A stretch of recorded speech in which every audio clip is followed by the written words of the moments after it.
നമസ്കാരം സുഹൃത്തുക്കളെ. വരാനിരിക്കുന്ന മിഥുനമാസം 1-ാം തീയതി കർത്തവാവാണ്. ഒട്ടും സാധാരണമായുള്ളത്. ജ്യോതിഷപ്രകാരം ചില അപൂർവമായിട്ടുള്ള ഗ്രഹങ്ങളുടെ മാറ്റമാണ് ഈ കർത്തവാവ് ദിവസം വരാൻ പോകുന്നത്. ഇവിടെ പറയുന്ന പ്രത്യേക ദിവസത്തിന് ശേഷം നിർദ്ദിഷ്ട നക്ഷത്ര ജാതകരുടെ ജീവിതത്തിൽ വലിയ മാറ്റങ്ങളാണ് ഉണ്ടാകാൻ പോകുന്നത്. അല്ലെങ്കിൽ ഒരു അത്ഭുതം തന്നെ ഈ നക്ഷത്ര ജാതകരുടെ ജീവിതത്തിൽ നടക്കുവാൻ കാരണമായി തീരുന്ന സമയമാണ്. വർഷങ്ങളായി കാത്തിരിക്കുന്ന കഷ്ടപ്പാടുകൾക്കും പ്രതിസന്ധികൾക്കും പ്രശ്നങ്ങൾക്കൊക്കെ വിരാമമുണ്ടാകുന്ന സമയമാണ്. ഈ പുണ്യ ദിവസം കഴിയുന്നതോടുകൂടി തന്നെ വലിയ ഭാഗ്യാനുഭവങ്ങളാണ് ഈ നക്ഷത്ര ജാതകർക്ക് ജീവിതത്തിൽ കൈവരിക്കുവാൻ യോഗം കാണപ്പെടുന്നത്. അതുകൊണ്ട് തന്നെ ഈ വീഡിയോ നിങ്ങൾ മുഴുവനായും കാണുക. നിങ്ങളുടെ നക്ഷത്രം ഇതിൽ ഉൾപ്പെട്ടിട്ടുണ്ടോ എന്ന് നിങ്ങൾ കേട്ട് മനസ്സിലാക്കുക. സാധാരണ കർത്തവാവ് അല്ലെങ്കിൽ അമാവാസി എന്ന് പറയുന്നത് പിതൃക്കൾക്ക് പ്രാധാന്യമുള്ള ഒരു ദിവസമാണ്. എന്നാൽ മിഥുനമാസത്തിന്റെ തുടക്കത്തിൽ തന്നെ വരുന്ന ഈ കർത്തവാവ് ആത്മീയ ജ്യോതിഷപ്രകാരം ഇരട്ടി ശക്തിയുള്ളതാണ്. രാഹു കേതു സ്വാധീനവും സൂര്യചന്ദ്രന്മാരുടെ പ്രത്യേക സ്ഥാനവും ഇതിന് കാരണമായി തീരുന്നു. ഈ ദിവസങ്ങളിൽ പ്രകൃതിയിൽ വലിയ ഊർജം വ്യത്യാസങ്ങൾ ഉണ്ടാകുവാൻ കാരണമാക്കുന്നു. ദേവീ ഭജനങ്ങൾക്കും ശിവ ആരാധനകൾക്കും വളരെ ഉത്തമമാണ് ഈ സമയം.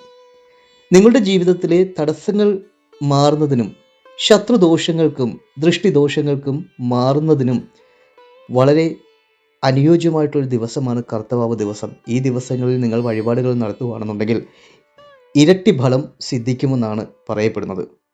അതുപോലെ തന്നെ ഈ ദിവസങ്ങളിൽ നിങ്ങളുടെ ഭാഗ്യങ്ങൾ ഉണരാൻ വേണ്ടി വീട്ടിൽ തന്നെ ചെയ്യുവാൻ കഴിയുന്ന കാര്യങ്ങൾ ഇവയൊക്കെയാണ്.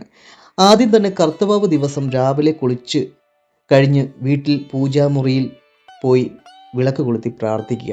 അത് നിങ്ങൾക്ക് വളരെയേറെ ഐശ്വര്യങ്ങളും വളരെയേറെ വിജയങ്ങളും കൊണ്ടുവരുവാനും കാരണമായി തീരുന്നത്. അതുപോലെ തന്നെ നിങ്ങൾക്ക് ദോഷങ്ങളൊക്കെ ഉണ്ടെന്നുണ്ടെങ്കിൽ അതിൽ നിന്നൊക്കെ മുക്തി നേടുവാനും ഇത് സഹായകരമാകുന്നതായിരിക്കും. പിതൃ പ്രീതിക്കായി ബലിതർപ്പണം നടത്തുന്നതും പുണ്യനദിയിൽ സ്നാനം ചെയ്യുന്നതും ദോഷങ്ങൾ അകലുന്നതിന് കാരണമാകുന്നതാണ്.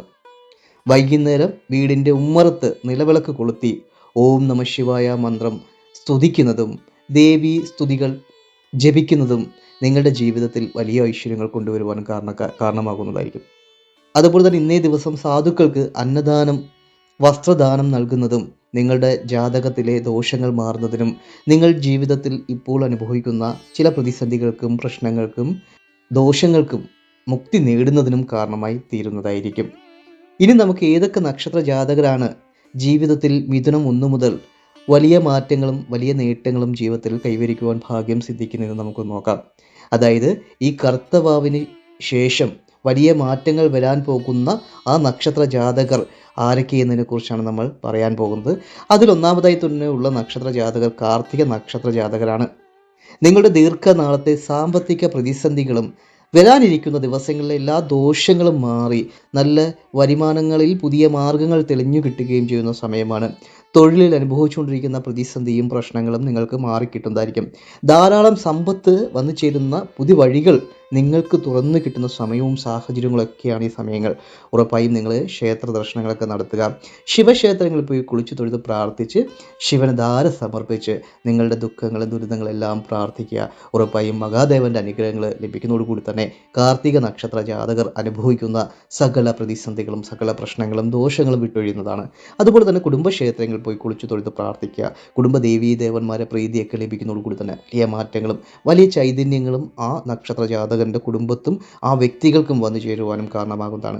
രണ്ടാമത് പറയാൻ പോകുന്ന നക്ഷത്ര ജാതകർ രോഹിണി നക്ഷത്ര ജാതകരാണ്. തൊഴിൽ രംഗത്ത് വലിയ മാറ്റവും വലിയ തോതിലുള്ള സാമ്പത്തിക പുരോഗതികളും രോഹിണി നക്ഷത്ര ജാതകർക്ക് കർത്തവാവ് കഴിയുന്നതോടുകൂടി തന്നെ വന്നു ചേരുന്നതാണ്. അതായത് നിങ്ങൾക്ക് നിങ്ങളുടെ ജീവിതത്തിൽ മികച്ച സമയത്തിലൂടെയാണ് രോഹിണി നക്ഷത്ര ജാതകർ സഞ്ചരിക്കുന്നത്. അതുപോലെ തന്നെ വിദേശത്തേക്ക് പോകുവാൻ ആഗ്രഹിക്കുന്നവർക്ക് അനുകൂലമായിട്ടുള്ള സമയമാണ്. കടബാധ്യതകളൊക്കെ തീർത്ത് നല്ല സമാധാനം നിറഞ്ഞ ജീവിത സാഹചര്യങ്ങൾ നയിക്കുവാൻ ഇവർക്ക് കഴിയുന്നതായിരിക്കും. അതുപോലെ തന്നെ വിദേശത്തെ ബിസിനസ് സംരംഭങ്ങൾ തുടങ്ങുവാനും ഭാഗ്യാന്വേഷികൾക്ക് ഭാഗ്യം കിട്ടുവാനും അനുയോജ്യമായിട്ടുള്ള സമയമാണിത്. അതായത് വളരെയേറെ അത്ഭുതങ്ങളും വളരെയേറെ ഈശ്വരാനുഗ്രഹങ്ങളും ലഭിക്കുന്ന സമയമാണ്. കർത്തവാവ് കഴിയുന്നതോടുകൂടി തന്നെ നിങ്ങളുടെ ജീവിതത്തിൽ നിങ്ങൾ പോലും നടക്കില്ല എന്ന് പറയുന്ന ഒത്തിരി കാര്യങ്ങൾ നിങ്ങൾക്ക് നടക്കുവാൻ കഴിയുന്നതായിരിക്കും. അതുപോലെ തന്നെ ഗ്രഹനിർമ്മാണങ്ങൾ പൂർത്തീകരിക്കുവാൻ കഴിയും. ഈശ്വരൻ്റെ ചൈതന്യങ്ങളൊക്കെ ധാരാളം ലഭിക്കുന്നതാണ്. ഈ നക്ഷത്ര ജാതകർ ക്ഷേത്ര ദർശനങ്ങളൊക്കെ നടത്തുക. ഗണപതി ക്ഷേത്രങ്ങളിൽ പോയി കുളിച്ചു തൊഴുത് പ്രാർത്ഥിച്ച് ഗണപതി ഭഗവാന് നാളികേരം ഉടച്ച് കർഗമാല സമർപ്പിച്ച് പ്രാർത്ഥിക്കുക. നിങ്ങളുടെ സകല ദുഃഖങ്ങളും സകല ദുരിതങ്ങളും മാറി വലിയ തോതിലുള്ള ജീവിത സാഹചര്യങ്ങളും വിജയങ്ങളും നിങ്ങൾക്ക് കൈവരിക്കുവാൻ ഈശ്വരൻ്റെ കൃപാ കടാക്ഷങ്ങൾ കൊണ്ട് നിങ്ങൾക്ക് ഈ സമയം കഴിയുന്നതാണ്. എല്ലാവിധമായിട്ടുള്ള സാമ്പത്തിക അഭിവൃദ്ധിയിലും ജീവിച്ചു വാഴുവാനുള്ള ഭാഗ്യയോഗങ്ങളാണ് നിങ്ങളിൽ കാണപ്പെടുന്നത്. എല്ലാവിധമായ സൗഭാഗ്യങ്ങളും നിങ്ങൾക്ക് നേടിയെടുക്കുവാൻ ഈശ്വരൻ്റെ അനുഗ്രഹം കൊണ്ട് കഴിയുന്നതായിരിക്കും. മൂന്നാമതായി പറയാൻ പോകുന്ന നക്ഷത്ര ജാതകർ മകം നക്ഷത്ര ജാതകരാണ്. കുടുംബൈശ്വര്യം വർദ്ധിക്കുന്ന സമയമാണ്. നിങ്ങൾക്ക് വിട്ടുമാറാത്ത സാമ്പത്തിക ബുദ്ധിമുട്ടുകളോ പ്രതിസന്ധികളോ ഒക്കെ ഉണ്ടെന്നുണ്ടെങ്കിൽ അതിന് ആശ്വാസം ലഭിക്കുന്നതായിരിക്കും. അതുപോലെ തന്നെ കടക്കിണിയിൽ നിന്നും നിങ്ങൾക്ക് രക്ഷ നേടുവാൻ കഴിയുന്നതായിരിക്കും. കടം കൊടുത്ത പൈസകളൊക്കെ നിങ്ങൾക്ക് തിരിച്ചു കിട്ടുവാൻ കഴിയുന്ന വളരെ ഈശ്വരാനുഗ്രഹത്തോടു കൂടിയുള്ള ഒരു സമയമാണ്. ഈശ്വര ചൈതന്യം നിലനിൽക്കുന്നതിന് വേണ്ടി നിങ്ങൾ ശിവക്ഷേത്രങ്ങൾ ദർശനം നടത്തുക, ദേവീക്ഷേത്രങ്ങളിൽ പോയി കുളിച്ചു തൊഴുത് പ്രാർത്ഥിക്കുക, കുടുംബക്ഷേത്രങ്ങളിൽ പോയി കുളിച്ചു തൊഴുത് പ്രാർത്ഥിക്കുക. നിങ്ങളുടെ സകല ഐശ്വര്യങ്ങൾ അല്ലെങ്കിൽ സകല ബുദ്ധിമുട്ടുകൾ മാറി നിങ്ങൾക്ക് കുടുംബത്ത് സർവ്വ സൗഭാഗ്യങ്ങളും ഐശ്വര്യങ്ങളും നിലനിന്നുകൊണ്ട് ജീവിതത്തിൽ മുന്നോട്ട് പോകുവാൻ ഈശ്വരൻ്റെ കൃപയും ചൈതന്യവും ലഭിച്ച് വലിയ തോതിലുള്ള സാമ്പത്തിക നേട്ടത്തിലേക്ക് നിങ്ങളുടെ ജീവിതം എത്തിച്ചേരുവാനും കാരണമായി തീരുന്നതായിരിക്കും. അതുപോലെ തന്നെ രോഗങ്ങൾക്കൊക്കെ ശമനങ്ങൾ ഉണ്ടാകുന്ന അല്ലെങ്കിൽ ആശ്വാസം ലഭിക്കുന്ന സമയമാണ്. നിങ്ങൾക്ക് പ്രാക്കുദോഷങ്ങളും കൂടുപാത്രങ്ങളും കമ്പേറുകളിൽ നിന്നൊക്കെ നിങ്ങൾക്ക് മോചനങ്ങൾ ഉണ്ടാകുന്നതായിരിക്കും. അതുകൊണ്ട് തന്നെ ഈശ്വര പ്രീതികരമായിട്ടുള്ള പ്രവർത്തികളൊക്കെ ചെയ്യുക. ഓം നമഃ ശിവായ, ഓം നമഃ ശിവായ എന്ന മന്ത്രങ്ങളൊക്കെ നിങ്ങൾ ഉരുവിട്ട് പ്രാർത്ഥിക്കുക. ഉറപ്പായും നിങ്ങളുടെ ജീവിതത്തിൽ വലിയ മാറ്റവും നേട്ടങ്ങളും ഈശ്വരൻ നിങ്ങൾക്ക് കൊണ്ടുവരുന്നതായിരിക്കും. നാലാമതായി പറയാൻ പോകുന്ന നക്ഷത്ര ജാതകർ ഉത്രം നക്ഷത്ര ജാതകരാണ്. വിവാഹ തടസ്സങ്ങൾ ഉണ്ടെന്നുണ്ടെങ്കിൽ അതൊക്കെ മാറി കിട്ടുന്ന സമയമാണ്. സ്വന്തമായി വീട് വെക്കുവാൻ കഴിയുന്ന സമയമാണ്. വാഹനങ്ങൾ മാറ്റി മേടിക്കുവാൻ കഴിയുന്ന സമയമാണ്. പുതിയ വാഹനങ്ങൾ മേടിക്കുവാനുള്ള സമയമാണ്. വലിയ തോതിലുള്ള ഐശ്വര്യവും ചൈതന്യങ്ങളും ഈ നക്ഷത്ര ജാതകത്തിൽ കാണപ്പെടുന്നുണ്ട്. ഒരുപാട് നേട്ടങ്ങൾ നിങ്ങൾക്ക് ഈശ്വരൻ്റെ അനുഗ്രഹങ്ങൾ കൊണ്ട് ഈ കർത്തവാവ് കഴിയുന്നതോടുകൂടി തന്നെ നിങ്ങൾക്ക് സംഭവിക്കുന്നതായിരിക്കും. ഉറപ്പായും ഇവിടെ പറഞ്ഞിട്ടുള്ള ഈ 4 നക്ഷത്ര ജാതകരും ജീവിതത്തിൽ വലിയ അത്ഭുതങ്ങളും വലിയ സാമ്പത്തിക മുന്നേറ്റങ്ങളും ഉയർച്ചകളുമാണ് ഉണ്ടാകാൻ പോകുന്നത്. ഉറപ്പായും എല്ലാവിധമായ സൗഭാഗ്യകരമായിട്ടുള്ള ജീവിതത്തിലേക്ക് നിങ്ങൾക്ക് എത്തിച്ചേരുവാനും ഈശ്വരൻ അനുഗ്രഹിക്കുന്നതാണ്. സുഹൃത്തുക്കളെ, ജ്യോതിഷം പ്രവചനങ്ങൾക്ക് നമ്മുടെ പ്രാർത്ഥനയും ഈശ്വരാനുഗ്രഹവും കൂടി ഉണ്ടെങ്കിൽ മാത്രമേ ഏത് കഠിനമായ സാഹചര്യത്തെയും നമുക്ക് മറികടക്കുവാൻ സാധിക്കുകയുള്ളൂ. അതുകൊണ്ട് തന്നെ മനസ്സ് ഉരുകി പ്രാർത്ഥിക്കുക. എല്ലാ സങ്കടങ്ങളും ഈശ്വരൻ നിങ്ങൾക്ക് മാറ്റി തരുന്നതായിരിക്കും. അതുപോലെ തന്നെ ഇവിടെ പറയാത്ത നക്ഷത്ര ജാതകർ ഒരിക്കലും വിഷമിക്കേണ്ട കാര്യമില്ല. നമ്മൾ സർവേശ്വരനെടുത്ത് മനസ്സുരുകി പ്രാർത്ഥിച്ചു കഴിഞ്ഞാൽ ഏത് വ്യക്തികൾക്കും ഏത് നക്ഷത്ര ജാതകർക്കും അവരുടെ ദുഃഖങ്ങൾക്ക് ശമനം ഉണ്ടാകുന്നതായിരിക്കും. ഉറപ്പായും നിങ്ങൾ ഈ ദിവസങ്ങളിൽ ഈശ്വരനെ അർപ്പിച്ച് പ്രാർത്ഥിക്കുക. മനമുരുകി ഈശ്വരൻ്റെ മുമ്പിൽ പ്രാർത്ഥിച്ചു കഴിഞ്ഞാൽ നിങ്ങൾ ആഗ്രഹിക്കുന്ന എല്ലാ കാര്യങ്ങളും നിങ്ങൾക്ക് നടന്നു കിട്ടുന്നതായിരിക്കും. ഈ വീഡിയോ നിങ്ങൾക്ക് ഇഷ്ടമായെങ്കിൽ ചാനൽ സബ്സ്ക്രൈബ് ചെയ്യുക, കൂടെ ബെൽ ബട്ടൺ അമർത്തുക. ഞങ്ങൾ അപ്ലോഡ് ചെയ്യുന്ന വീഡിയോസ് നിങ്ങൾക്ക് ലഭിക്കുന്നതായിരിക്കും.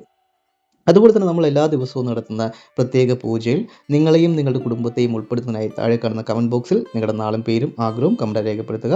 തികച്ചും സൗജന്യകരമായിട്ടാണ് നമ്മൾ ഒരു പൂജ നടത്തുന്നത്. അതുകൊണ്ട് തന്നെ ഈ വീഡിയോ കാണുന്ന എല്ലാ വ്യക്തികൾക്കും പൂജയിൽ പങ്കെടുക്കാനുള്ള അവസരമുണ്ട്. നിങ്ങൾ ചെയ്യേണ്ട ഇത്ര മാത്രമേ ഉള്ളൂ. ഈ വീഡിയോ മുഴുവനായും കണ്ടതിന് ശേഷം നിങ്ങളുടെ ഏറ്റവും അടുത്ത ഒരു ബന്ധുവിനോ സുഹൃത്തിനോ ഈ വീഡിയോ ഷെയർ ചെയ്ത് കൊടുക്കുക. അതിനുശേഷം കമൻറ്റ് ബോക്സിൽ വന്ന് നിങ്ങളുടെ നാളും പേരും ആഗ്രഹവും കമൻറ്റായി രേഖപ്പെടുത്തുക. ഏത് ദിവസമാണ് നിങ്ങളെ പൂജയിൽ ഉൾപ്പെടുത്തുന്നത് വെച്ച് കഴിഞ്ഞാൽ മെസ്സേജിലൂടെ അറിയിപ്പിക്കുന്നതാണ്. അന്നേ ദിവസം നിങ്ങളുടെ ഏറ്റവും അടുത്തുള്ള ക്ഷേത്രത്തിൽ പോയി കുളിച്ചു തൊഴുത് പ്രാർത്ഥിക്കുക. നിങ്ങളുടെ എല്ലാ സങ്കടങ്ങളും ദുരിതങ്ങളും അർപ്പിച്ച് പ്രാർത്ഥിക്കുക. ഈശ്വരൻ നിങ്ങളുടെ ജീവിതത്തിൽ വലിയ നേട്ടങ്ങളും ഐശ്വര്യങ്ങളും കൊണ്ടുവരുന്നതായിരിക്കും. എല്ലാവരുടെയും ജീവിതത്തിൽ നല്ലത് വരട്ടെ എന്ന് പ്രാർത്ഥിച്ചുകൊണ്ട് നിർത്തുന്നു. നന്ദി, നമസ്കാരം.